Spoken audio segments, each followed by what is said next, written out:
Hello बच्चों, the question says the answer is non negative integer. 1 mole of monoatomic perfect gas initially at 1 atmospheric pressure and 300 Kelvin temperature is heated reversibly to the 400 Kelvin at a constant volume.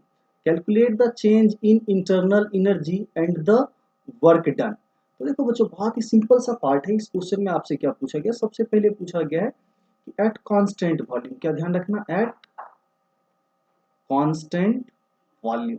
अगर हम constant volume की बात करेंगे तो सबसे जो पहला part है, right, internal energy delta U. तो ये किसके इक्वल होता है? तो आपको पता है कि heat addition Q R plus work done W K, right.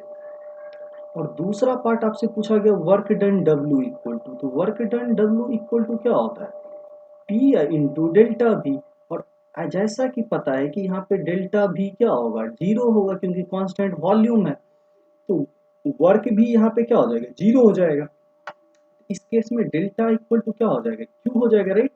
और क्यू को हीट एडिशन एट क्या है? कांस्टेंट वॉल्यूम है. तो इसको हम लोग क्या लिख सकते हैं? M C B into delta T. तो यहाँ देखिए, नंबर ऑफ मोल्स तो आपको 1 दे रखा है, सी भी की बात कर रहा है, राइट. तो ये वैल्यू क्या हो जाता है? अगर आपको लिखना हो तो degree of freedom by 2 into क्या हो जाता है आपका? Gaseous constant R. तो देखिए, आपको मोनो एटॉमिक गैस बोल रहा है.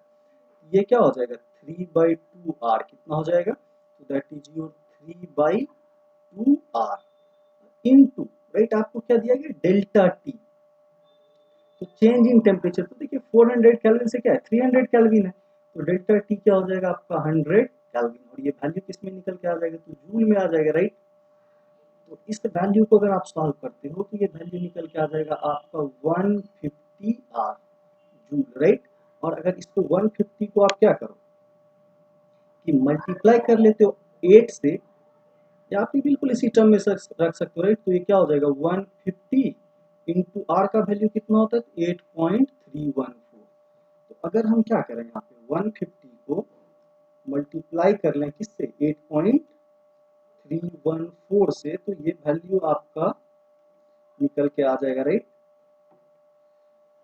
तो 1.2.47, राइट. तो ये वैल्यू कितना आ जाएगा आपका? तो क्लोज टू 1.25, राइट. ये वैल्यू कितना आ जाएगा? 1.250 किलो जूल. कितना आ जाएगा? So I hope you all guys understand it well. Thank you.